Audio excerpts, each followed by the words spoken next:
Welcome back to the Deep Dive, the show where we cut through the noise, stack up your sources, and really get to the core of what you need to know. Today, we're tackling something that keeps popping up, buzzing louder and louder in home lab chats and archiving forums. It's this question.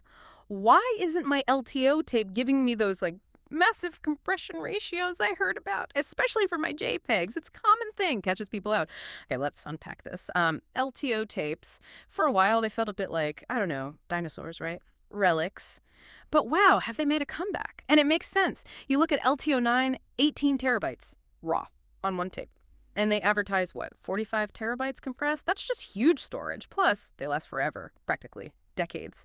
And way cheaper per terabyte than SSDs, even hard drives sometimes for this scale. It really does sound like the perfect archive solution on paper, set it, forget it. But then you start feeding it your photo library, your videos, all that stuff you've collected. And that's where the mystery starts. Why do my JPEGs, my MP4s, my music files, why do they barely shrink? At all. It feels like the tape's fancy compression just gives up.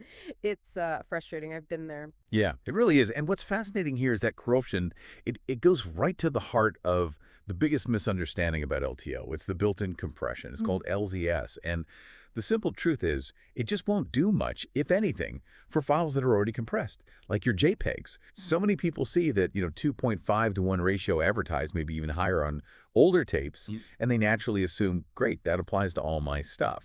Our mission today really is to cut through that marketing haze and get to the bottom of this compression puzzle. We want to clarify what LTO is actually great at, connect the technical dots for you, so you can separate the LTO dream from the LTO reality. And we've looked at some good stuff, tech specs, forum discussions, real user experiences to paint the clearest picture for you. Absolutely. And look, the appeal of LTO for serious archiving, it's undeniable. It really does tick so many boxes. First off, durability. These things are built to last way longer than spinning hard drives. We're talking decades. That's huge peace of mind, right? For family photos or, critical business data. Huge. Then the capacity. 18 terabytes raw on LTO 9. That is just a massive amount of data on one little cartridge.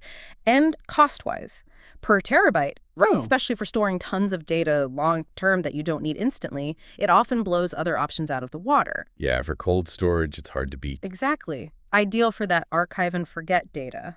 And okay, let's admit it. For us home lab folks or tech enthusiasts, there's just something cool about having a tape drive. Oh, totally. Geek cred. Yeah, it feels like proper, serious data storage, like you've really got things locked down. And look, all of that is true. Those benefits are real, and that's why LTO is back in the conversation. But, and this is the big but that leads us here, that advertised compression, that's where things often get a bit out of sync with reality. Those 2.1, 2.5.1 ratios you see plastered everywhere, big selling point. But, and this is critical, they are not universal, not by a long shot. The reason isn't some flaw in LTO, really. It's just how its compression works. If the data you're feeding it is already compressed, the hardware just, it can't find anything more to squeeze out. We saw this super clearly in one of the forum threads we checked out. And someone asked specifically, can I get 2.1 on my JPEGs with LTO? And the answers from people who use this stuff daily, pretty blunt. Nope, not even close, zero effect, things like that. Ouch. A bit of a reality check then. Exactly. A necessary one, though. And here's the kicker. Sometimes trying to compress already compressed stuff can actually make the file slightly bigger on tape. Wait, bigger? How does that even work? It sounds weird, I know. But the drive might add its own little bits of information headers, maybe some metadata for its own internal tracking, padding between blocks. So in some cases, you end up with a file that's, maybe a fraction of a percent larger. It's like trying to squeeze a rock. You don't get water. And if you stick a label on it, the rock gets slightly heavier. Huh. Okay, that's counterintuitive. It really highlights that compression isn't just one thing. It's specific. It has limits. Right. So, okay, that makes me wonder why. If LTO is meant to be this efficient archive system, why use a compression method that hits a wall with really common files like photos and videos? Is it just old tech? Or is there a reason for it? What's actually going on inside the drive? It's less about being old and more about being highly specialized for its main job. LPO uses LZS Lempel-Ziz Storer. It is an older algorithm, relatively speaking. Think of it like this. LZS scans the data looking for repeating chunks. If it sees the same sequence of bytes pop up again and again. Like in a big text file or a database dump. Exactly. Or uncompressed logs, VM images, stuff with lots of repetition. LZS spots that repetition and replaces the later occurrences with a small pointer back to the first one. Saves space. And the key thing is, It's incredibly fast, and it's built right into the hardware. Ah, okay, so it doesn't slow down writing to the tape. Precisely. That's crucial for tape. You need to keep feeding it data constantly at high speed to avoid shoe shining, where the tape stops, rewinds, starts again. Yeah. That kills performance and isn't great for the tape or drive. So LZS is optimized for speed and streaming uncompressed data. That's its sweet spot. It finds the redundancy in those raw files and compresses them on the fly very efficiently. But JPEGs, MP4s, MP3s, ZIP files, they've already had that redundancy squeezed out by their own compression methods, right? You got it.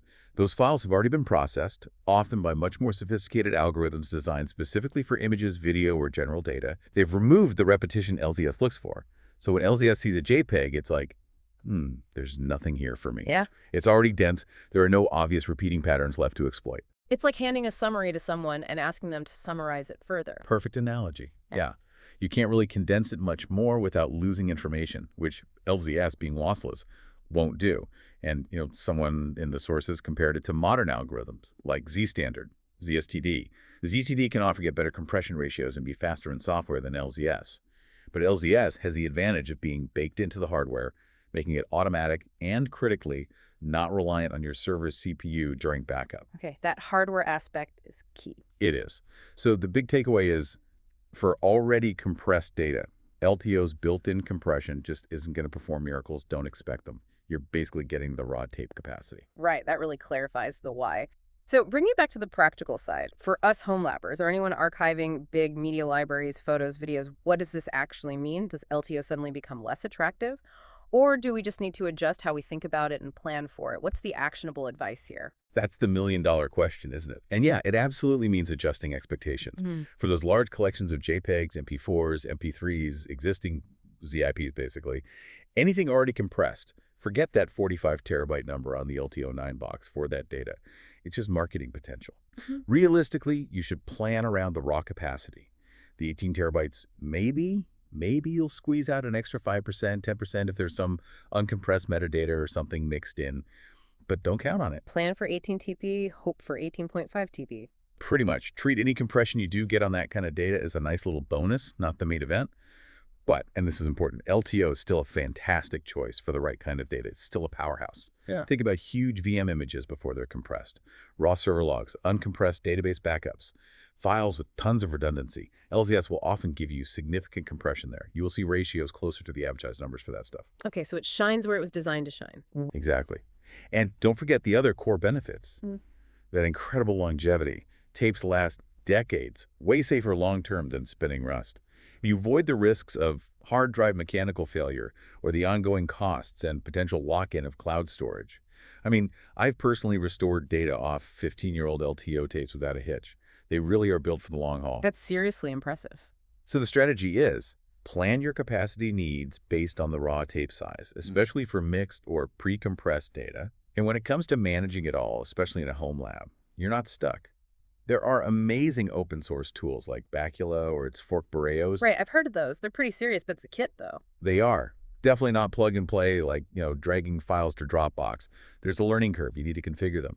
But the payoff is immense control. Managing tape libraries, scheduling complex jobs, verification, indexing. It's proper enterprise-grade backup management, but available to everyone. And honestly, figuring that stuff out is part of the fun for many home labbers. True, mastering the tools is rewarding. And for optimizing things a bit more, a few tips. 1, if you can, try to separate your uncompressed data streams from your compressed ones when you back up. Let LTO compress the stuff it's good at. Raw camera files, great. Big log files, perfect. Send those in their own jobs. 2, if you have the CPU power and time before writing to tape, you could use a modern software compressor like ZSTD on your files first. Then LTO just writes the already optimally compressed data blocks. Ah, so you compress it better yourself first. Yeah, essentially. But honestly, for your JPEGs, videos, music, the simplest, sanest approach is often just don't fight it. Write them as is, except you'll use the raw capacity for them. Your backups will run smoothly, your tapes will be happy, and you won't be tearing your hair out trying to make LZS do something it wasn't designed for. That makes a lot of sense. Keep it simple where appropriate. So wrapping it up then, LTO tape is still this incredibly robust, really powerful tool for long-term archiving, a true workhorse. But that built-in compression, the LZS, it's got its specific strengths, mainly uncompressed data and clear limits, especially for files like JPEGs, MP4s, ZIPs that are already compressed. For those, don't expect miracles. Plan for raw capacity. But even with that caveat, LTO remains a killer way to store huge amounts of data safely, cheaply, and for a very, very long time. It's about knowing the tool and using it right. Exactly. And if we connect this to the bigger picture, it really underlines that idea that, not all compression is the same, and tech specs aren't always the whole story. Understanding the details, the nuances, like we've done today with LTO and LCS, that's what lets you actually harness the real power of the technology effectively. Yeah. It should make you, the listener, think a bit more about what kind of data you actually have. Is it compressible? By what? And then choose the best way to archive it based on that knowledge, not just the numbers on the box. Smart data management, informed choices. That's the goal. Well, hopefully this deep dive has cleared up that LTO compression mystery for you. Thanks for joining us. Keep asking questions, keep exploring, and keep diving deep.